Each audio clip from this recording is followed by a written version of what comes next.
To aid in the fight, the Allies recruit a new country to their side. Following their long-awaited entry into the war, America is ready to make its presence felt.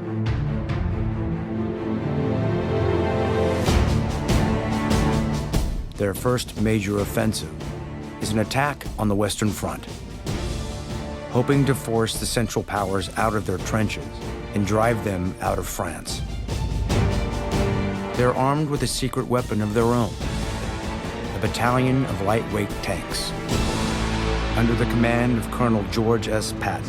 In a column, we're going to go down the main road. Don't let anyone know we're coming.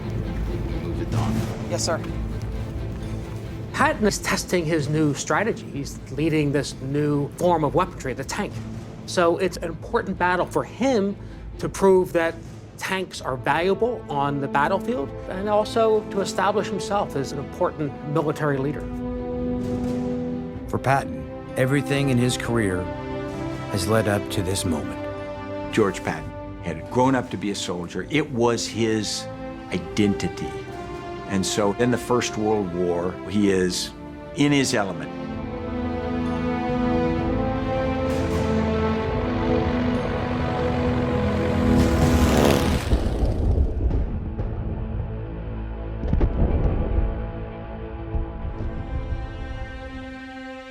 The night before the planned invasion, Patton can't sleep.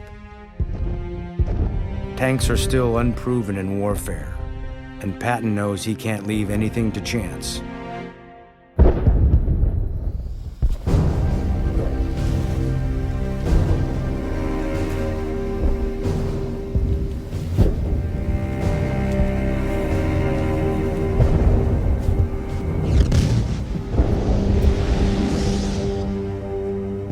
He slips out of the trenches totally unprotected, deep into the heart of no man's land. He's scouting a route to ensure his machines won't get stuck in the mud.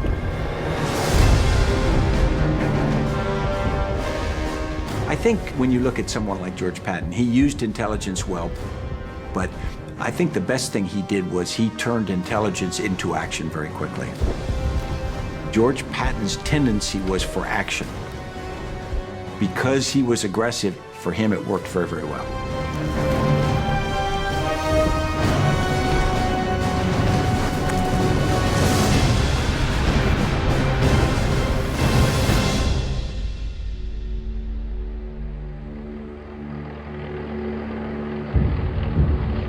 On September 12, 1918, Patton and his forces sweep onto the battlefield from every angle.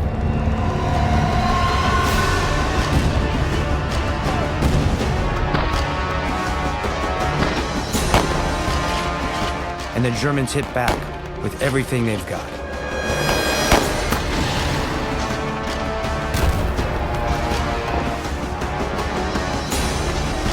But all of Patton's intelligence is paying off. And his tank brigade begins to break down the German line.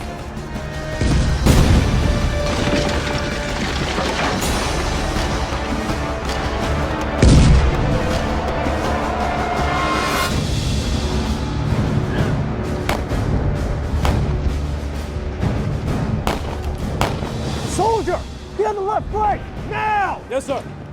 General, Charlie Company is advancing. Take position on the ridge. Yes, sir. Keep moving, keep moving! Lieutenant George S. Patton, 1st Tank Brigade. Brigadier General Douglas MacArthur, 42nd Infantry. General, sir, they need you at the front. All right, boys, let's move up. Patton and MacArthur. Here they are in St. Mihiel, and they meet on the battlefield for the first time, in the midst of artillery shells all around them. So you have these two men who are going to play such an important role in shaping the future of the 20th century. And they have no idea what history has in store for them. MacArthur is from a long line of military men. His father was awarded the Congressional Medal of Honor in the American Civil War. No less is expected of his son. Douglas MacArthur would lead attacks walking out into no man's land with a swagger. He was embodied with not only tremendous ability, but also tremendous self-confidence. Watch the right flag! From an early age, he was different. Come on, men! He was special. I don't want to say anointed, but he may have thought he was.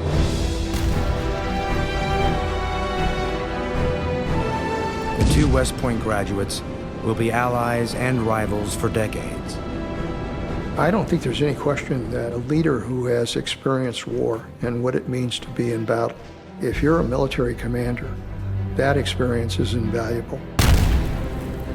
How you try to ensure that in the midst of all of that chaos and the killing that's going on, that you keep your eye on the mission that has to be accomplished. That's not easy to do.